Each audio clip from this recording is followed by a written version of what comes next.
नमस्कार, स्वागत है आपका संसद टीवी पर। मैं हूं मनोज वर्मा और आप देख रहे हैं हमारा खास कार्यक्रम मुद्दा आपका।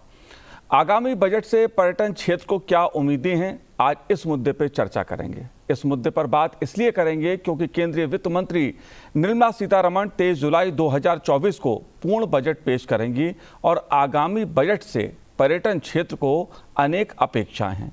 वैसे वित्त मंत्री निर्मला सीतारमण ने इस साल फरवरी में लोकसभा में अंतरिम बजट पेश करते हुए 2047 तक विकसित भारत के दृष्टिकोण को हासिल करने के पर्यटन क्षेत्र के विकास पर जोर दिया था।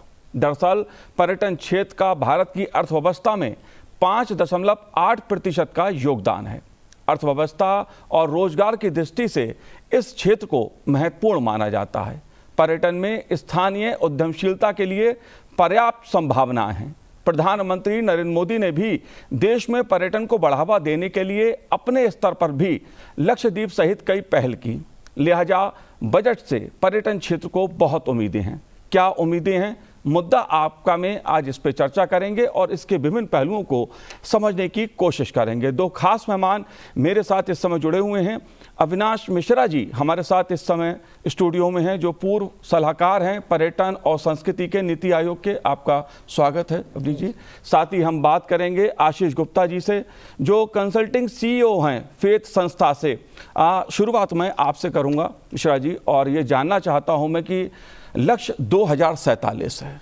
पर्यटन का रोजगार और आर्थिक दृष्टि से, अर्थव्यवस्था की दृष्टि से एक महत्वपूर्ण योगदान है भारत की अर्थव्यवस्था में। बीते 10 सालों में जो पर्यटन नीति रही है और जो आगे का रोड मैप है, उसको आप कैसे देखते हैं? देखिए, एम्प्लॉयमेंट अपॉर्चुनिटी डेवलप करने के लिए पर्यटन एक बहुत अच्छा सर्विस सेक्टर है। और अगर इसमें हम देखें तो guides, hotel and tourism industry, cab drivers, hotels, restaurants, और उसके अतिरिक्त जो हमारे पास इतने सारे जो पर्यटन के स्थल हैं, उनको पूरा विकसित किया गया पिछले 10 सालों में। देखेंगे आप तो प्रसाद स्कीम और उसके अलावा स्वदेश दर्शन स्कीम, ये 2 स्कीम्स में काफ़ी पैसा दिया गया है और करीब करीब 76 प्लेसेस पे हमने इस चीज़ को आगे बढ़ाया है। यूनेस्को वर्ल्ड हेरिटेज साइट भी हमारे यहाँ करीब करीब 41 है। इनको देखते हुए देखा जाए तो हमारा एक टारगेट है कि हम जो इस समय 5.56% GDP में कंट्रीब्यूशन है, इस कंट्रीब्यूशन को हम बढ़ाकर 15% करना चाहते हैं और $400 बिलियन बाय 2047 तक पर्यटन से प्राप्त करना चाहते हैं। अगर आप देखेंगे तो जितने संसाधन हमारे पास हैं, जो हमारे पास मेन पावर है, वो मेन पावर को प्रशिक्षित करना है, संसाधनों को ठीक करना है, उनको सही ढंग से सुनियोजित करके और उनका प्रचार प्रसार करके हमें काफ़ी पर्यटन को बढ़ावा देना है। अभी हमारे यहाँ पर जो पर्यटन हो रहा है वो या तो US से है, बांग्लादेश से है, जो कि अगर आप देखेंगे तो मेडिकल टूरिज्म में एक बहुत बड़ा पॉइंट है जिसको कि हम लोग कर सकते हैं। योग दर्शन, कल्चरल हेरिटेज साइट, ये सारी चीज़ें हैं। इको टूरिज्म का डेवलपमेंट, इन सबको अगर ध्यान रखें तो पर्यटन एक बहुत ही समुचित सेक्टर है जहां पर हम ग्रोथ करा सकते हैं और बहुत लार्ज स्केल पे एम्प्लॉयमेंट दे सकते हैं। जी, जाहिर सी बात है, आर्थिक दृष्टि से, रोजगार की दृष्टि से और विकास की दृष्टि से पर्यटन का जो क्षेत्र है उसमें अपार संभावनाएं हैं। आशीष गुप्ता जी, मैं आपसे जानना चाहूँगा, आगामी पूर्ण बजट को देखते हुए आपकी क्या अपेक्षाएं हैं बजट को लेकर, और बीते 10 सालों में जो सरकार की नीति पर्यटन को लेकर रही है उसे आप कैसे देखते हैं? ये बहुत अच्छा सवाल है। नमस्ते सारे दर्शकों को। पर्यटन, जैसे आपने कहा, इसके 3-4 की फायदे हैं। नंबर 1, इससे एम्प्लॉयमेंट कंट्री वाइज बढ़ता है, सिर्फ शहरों में नहीं, हमारे हिंटरलैंड में और फॉर ईस्टर्न एरियाज में। नंबर 2, पर्यटन से GDP का काफी ग्रोथ होता है, कैपिटल एक्सपेंडिचर ग्रोथ, अगर हर एक पर्यटन में कंजम्पशन। नंबर 3, हमारा पर्यटन से फॉरेन एक्सचेंज अर्निंग्स काफी अच्छी होती हैं।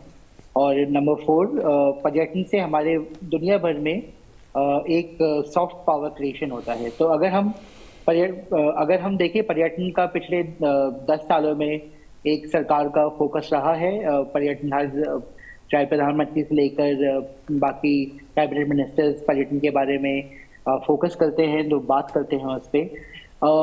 पर हमारी इच्छा है कि जो हमारे सारे प्लान है पर्यटन के, वो प्लान्स को कंक्रीटाइज करने के लिए इस बजट में कुछ स्पेसिफिक एक्शन प्लान दिए जाएं, चाहे वो टैक्सेशन के ऊपर हो, चाहे वो मार्केटिंग के ऊपर हो, चाहे वो इंफ्रास्ट्रक्चर के ऊपर हो, जिसकी वजह से पर्यटन इंडिया में चारों तरफ उसकी कैपेसिटी बढ़ेगी। इंडिया बाहर से जो फॉरेन विजिटर्स आएंगे, हमारी कॉस्ट कंपेटिटिवनेस इंक्रीज होगी।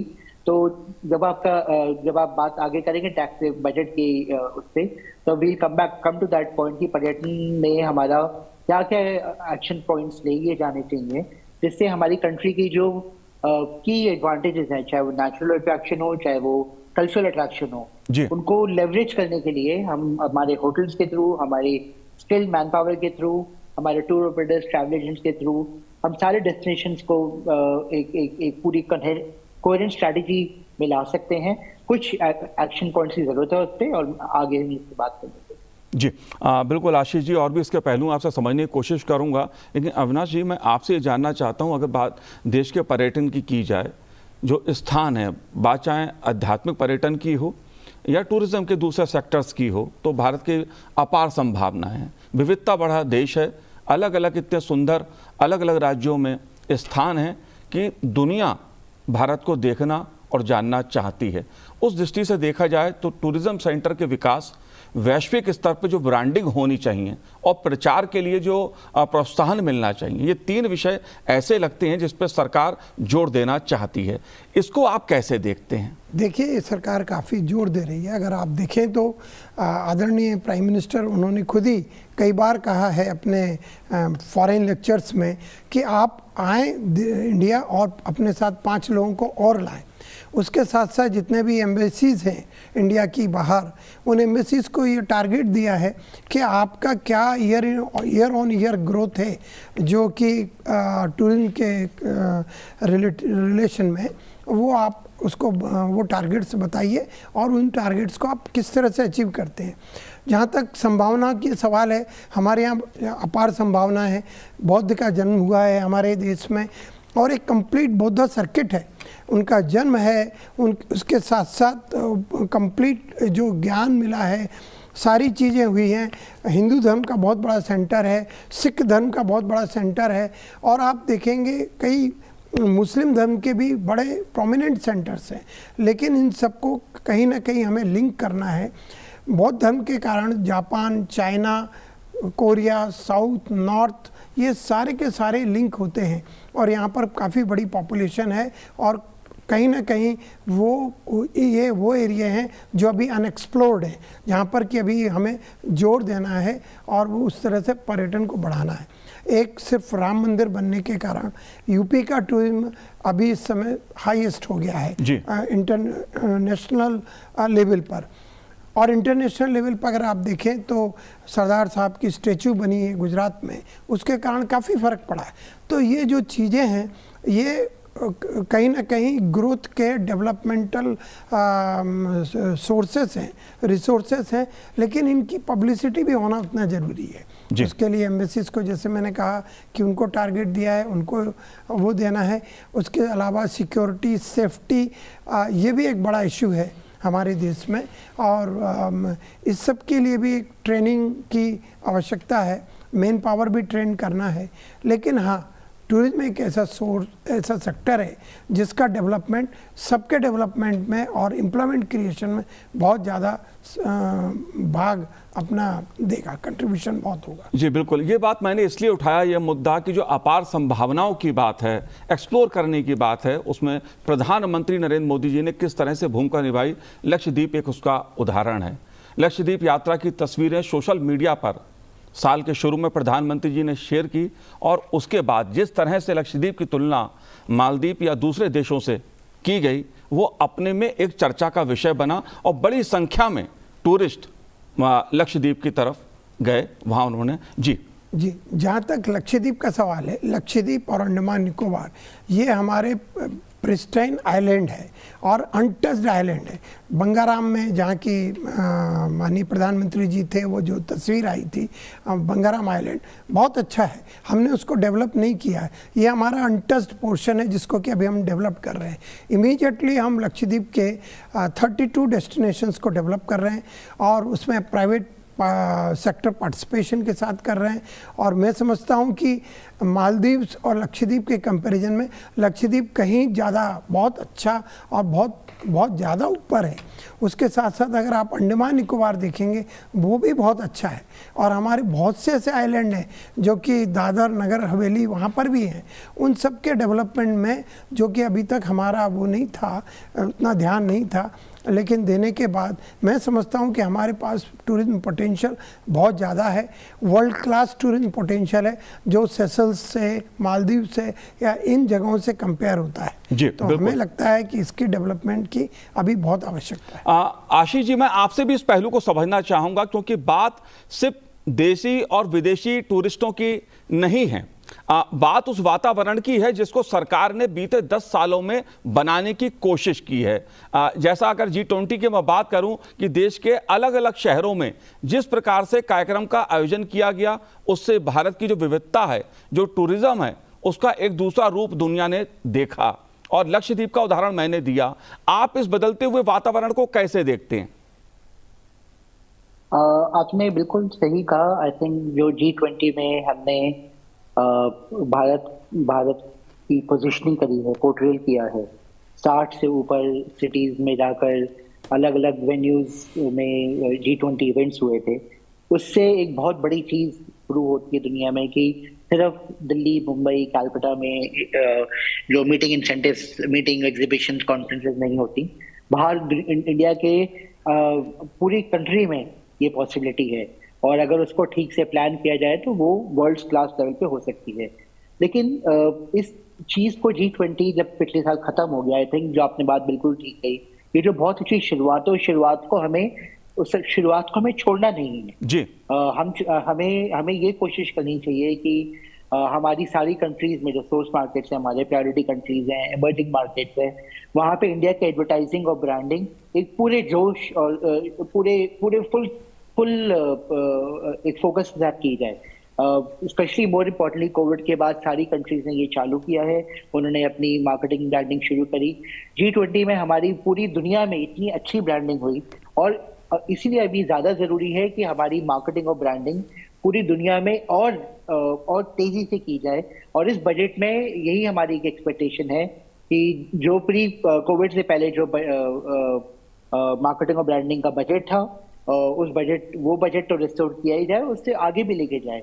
एक तो वो बहुत जरूरी है। दूसरा, हमारे जैसे आपने बिल्कुल ठीक कहा, हर लक्षद्वीप एक एग्जाम्पल है, चाहे वो कोस्टल एग्जाम्पल हो, आइलैंड्स का टूरिज्म का, चाहे वो हमारे हिमालय का एग्जाम्पल हो, हमारे फॉरेस्ट का एग्जाम्पल हो, हमारे मेडिकल टूरिस्ट का एग्जाम्पल, आयुर्वेदा का एग्जाम्पल हो, फिल्म टूरिज्म, क्रूज टूरिज्म, हमारे हर सेगमेंट में पोटेंशियल है, सिर्फ डोमेस्टिक ही नहीं, इंटरनेशनल, लॉन्ग डिस्टेंस और शॉर्ट हॉल डिस्टेंस दोनों को फोकस करने का। और हमारी अगेन बजट में यही एक्सपेक्टेशन है कि एक इतना बजटरी सपोर्ट है कि हमारे सारे सेगमेंट्स से अलग अलग साइंटिफिक फोकस किया जाए। जैसे आपने G20 की बात करी, G20 में हमारे मीटिंग्स की क्या कैपेबिलिटी थी वो हाईलाइट हुई। इसी तरह जो हमारे सारे सेगमेंट्स हैं, उन सेगमेंट्स की पोजीशनिंग भी बजट के सपोर्ट के थ्रू हम दुनिया भर में कर सकते हैं।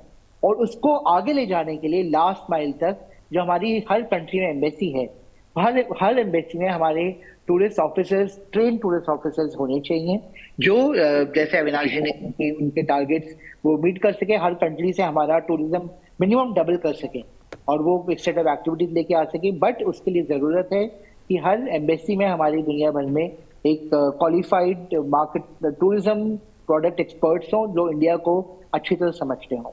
जी बिल्कुल। आशीष जी, मैं एक बात और समझना आपसे चाहता हूं। बात जब विदेशी टूरिज्म की आती है, विदेशी टूरिस्ट की आती है, तो बात एक वीजा मुक्त प्रवेश की भी आती है। एक अहम मुद्दा मैं देख रहा था, इस बात को अलग अलग संस्थाओं ने अपने अपने स्तर पे उठाया है। ये क्या मुद्दा है? हाँ जी, अगर हम पिछले एक साल में ट्रेंड देखें, काफी कंट्रीज में वीजा फ्री एक्सेस किया जा रहा है। वो इसलिए बिकॉज सब कंट्रीज कोविड के टाइम पे सबका टूरिज्म जीरो हो गया था। तो अब वो कंट्री में दो तीन चीजें हो रही है। एक तो वो अपने टूरिज्म को बढ़ाने के लिए अपनी मार्केटिंग कर रहे हैं, दूसरा वो टूरिस्ट को अट्रैक्ट करने के लिए चाहे वीजा फी का प्राइस ज्यादा ना हो, लेकिन द होल प्रोसेस वीजा को अप्लाई करना, उसकी पेमेंट करना। तो आई थिंक काफी कंट्रीज में चाहे थाईलैंड हो, चाहे मलेशिया हो, चाहे श्रीलंका हो, चाहे चाइना हो, काफी उन्होंने हर एक अपने जो सोर्स मार्केट्स हैं, जो टारगेट कंट्रीज हैं, उन्होंने उसमें कुछ कंट्रीज ने वीजा फ्री कर दिया है और कुछ कंट्रीज ने वीजा विदाउट फीस कर दिया है। इससे टूरिस्ट को एक एडिशनल सिग्नल जाता है कि हम आपको बुलाना चाहते हैं। और आई थिंक इंडिया के लिए भी हाँ, वीजा फी अगर हम एग्जेम्प्ट कर सके अपनी प्रायोरिटी कंट्रीज के लिए, वो हमारे पूरी दुनिया में एक बहुत इंपॉर्टेंट मैसेज जाएगा कि हम उसमें इन्वेस्ट कर रहे हैं टूरिस्ट के लिए। चाहे वो अगर हम वीजा फी एग्जेम्प्ट करते हैं तो हम बता रहे हैं पूरी दुनिया को कि हम चाहते हैं आप आए, हमारी कंट्री को देखें, हमारी कंट्री के प्रोडक्ट्स को एक्सपीरियंस करें। तो आई थिंक इट्स इम्पोर्टेंट कि अगर दुनिया में ये एक्टिविटी हो रही है कंपेटिटिव लेवल पे, तो हम अपने कंपटीशन से पीछे क्यों रहें कंपेटिटिव कंट्री से। हमें भी अपनी वीजा स्ट्रैटेजी ऐसी रखनी चाहिए कि हमारे ई वीजा फ्री एक्सेस हो और जिससे हमारे सारे सोर्स कंट्रीज में टूरिस्ट आ सकें। जी, दूसरा मुद्दा शायद आप लोगों का जीएसटी क्रेडिट को लेकर रहा है और उद्योग का दर्जा मिले, इससे क्या तात्पर्य है? इस मुद्दे को क्यों आप लोग उठा रहे हैं? क्योंकि अलग अलग संस्थाओं से जब मैंने बात की तो ये दो तीन जो अपेक्षाएं हैं वो उभर के सामने आई। जीएसटी बहुत अच्छी, जीएसटी की जो स्ट्रैटेजी सरकार ने इंट्रोड्यूस करी थी, एक one country one tax, I think ये बहुत जरूरी था और उसका हम फायदा देख ही रहे हैं। हर महीने जीएसटी का ग्रोथ हो ही रहा है। बट अगर हम इंटरनेशनल लेवल पे देखें, हम ग्लोबली इनडायरेक्ट टैक्स जो जीएसटी होता है वो 5 से 7-8% के बीच में ही होता है। इंडिया में अगर आप जीएसटी देखें, होटल 7,500 के ऊपर 18% है, 12% 7,500 के नीचे होटल से 12% है। उसके ऊपर फिर जो टूर ऑपरेटर्स हैं उनको वो 5% एडिशनल जीएसटी लगाते हैं जिससे उनको सेट ऑफ नहीं मिलता। तो अगर कोई एंडमेड फॉरेनर के पास कोई चाहे इंडियन हो चाहे फॉरेन टूरिस्ट हो, उनको जब वो अपना रेट देते हैं टूरिज्म का, तो उनका रेट 23 से 24% आगे बढ़ जाता है। तो ये बहुत जरूरी है कि अगर हमको टूरिज्म को ग्रो करना है तो हम टैक्स जो जीएसटी है उसको एक नॉमिनल लेवल पे ग्लोबल स्तर पर रखें। तो हमारा कहना ये है कि चाहे होटल तो उनको सारों को स्टैंडर्डाइज किया जाए 12% पे और पूरे सेट ऑफ के साथ। सिमिलरली जो हमारे रेस्टोरेंट्स हैं, उनके जो होटल में है रेस्टोरेंट्स, उन सब पे उनके अलग अलग कॉस्ट आते हैं जिनको वो सेट ऑफ नहीं ले पाते। और या फिर जो फ्री स्टैंडिंग रेस्टोरेंट है वो सेट ऑफ नहीं ले पाते, अगर वो जीएसटी 5% पे लगाते हैं तो उनका भी 12% पे कर देना चाहिए। तीसरी चीज, जो टूर ऑपरेटर्स, जब हमारे इंडिया के टूर ऑपरेटर पूरी दुनिया में हमारे टूरिज्म को प्रमोट करते हैं तो वो 5% एडिशनल उनको लगाना पड़ता है, लेकिन उनको उनका सेट ऑफ नहीं मिलता, तो उससे जीएसटी की चेन टूट जाती है।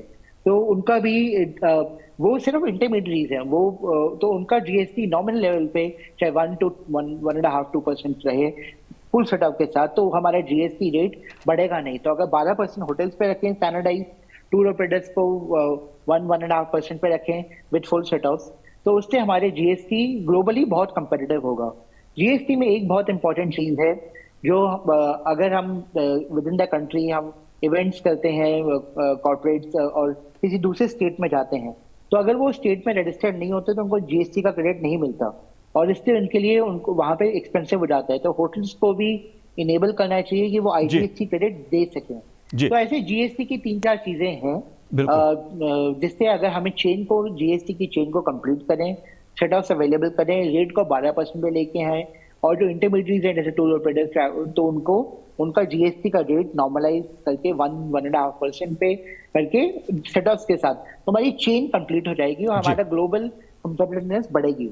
जी बिल्कुल। अविनाश जी, मेरा अगला सवाल आपसे ये है, क्योंकि अगर बात हम नए पर्यटक स्थलों की खोज की करूं, जाहिर सी बात है उसमें राज्यों की भूमिका भी एक बहुत महत्वपूर्ण हो जाती है।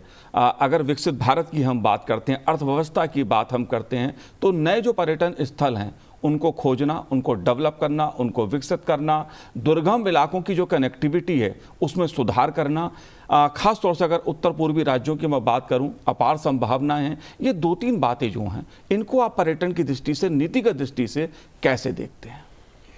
नहीं, देखिए कि जो टूरिज्म है वो एक ऐसा सब्जेक्ट है कि जो कि ना कहीं कॉन्करेंट लिस्ट में है ना स्टेट लिस्ट में है, और इसको हम ये मानते हैं कि स्टेट के प्रमोशन के लिए, मतलब स्टेट को इसका बेनिफिट होता है, लोग आते हैं, रुकते हैं, तो जो भी बेनिफिट जाता है वो स्टेट को जाता है। तो उस हिसाब से स्टेट को ज़रूर लेवरेज करना है अपने हिसाब से उन चीज़ों को। और कहीं ना कहीं हम लोगों की सेंट्रल गवर्नमेंट की जो स्कीम्स हैं, जैसे प्राइम मिनिस्टर सड़क योजना है, और उसके अलावा और भी डेवलपमेंट के हैं, जो जल जीवन मिशन है, स्वच्छ भारत मिशन है, ये जो सारी स्कीम्स हैं इनको डाउटेल करके हमें उस जगह पर वो सारी सहूलियतों को, सारी सुविधाओं को बढ़ाना है, जिसमें कि स्टेट का बड़ा प्रोमिनेंट रोल होगा।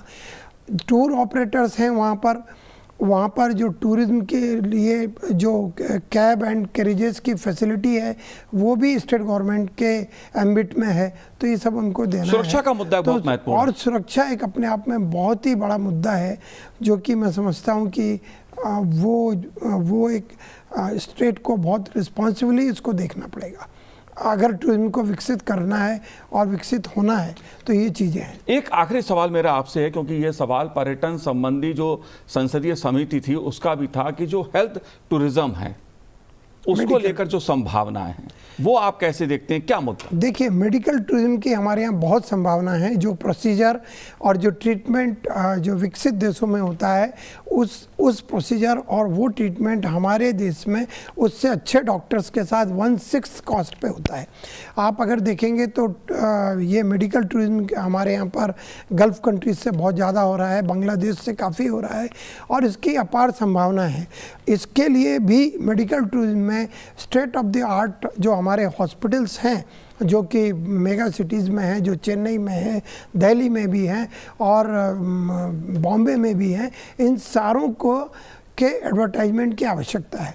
तो मेडिकल टूरिज्म की यहाँ अपार संभावना है और उसके लिए हमें एक्सप्लोर करना है। आजकल एक नया, मतलब जैसे कि योगा टूरिज्म और उसके अलावा आयुर्वेदिक, ये भी केरला में और सब जगह पर प्रमोट हो रहा है, इसकी भी बहुत संभावना है। मुझे लगता है कि टूरिज्म के लिए हमारे पास बहुत संभावना है, बस हमें उसको एक्चुअली ग्रोथ कराना है, जिसमें कि पीपल्स पार्टिसिपेशन होना है, स्टेट का पार्टिसिपेशन होना है, और जितने लोग हैं उसमें skill man power, hotels, restaurant, सबका जो है पार्टिसिपेशन चाहिए। जाहिर सी बात है, रोजगार और आर्थिक दृष्टि से, देश की अर्थव्यवस्था की दृष्टि से पर्यटन क्षेत्र कितना महत्वपूर्ण है, अंतरिम बजट में स्वयं निर्मला सीतारमण जी ने, वित्त मंत्री जी ने खुद एक अच्छी पहल करके इसको बता भी दिया था कि भविष्य में जो सरकार है उसकी प्राथमिकता में जो टूरिज्म सेक्टर है वो प्राथमिकता में कितने ऊपर है। जाहिर सी बात है, तमाम मुद्दे हैं। आप दोनों ने इस कार्यक्रम में चर्चा की, हमसे बात की। आशीष जी, आपका भी बहुत बहुत धन्यवाद, और अविनाश जी, आपका भी बहुत बहुत शुक्रिया, बहुत बहुत धन्यवाद हमसे बात करने के लिए। तो आज इस कार्यक्रम में इतना ही, मुझे दीजिए आज्ञा, नमस्कार।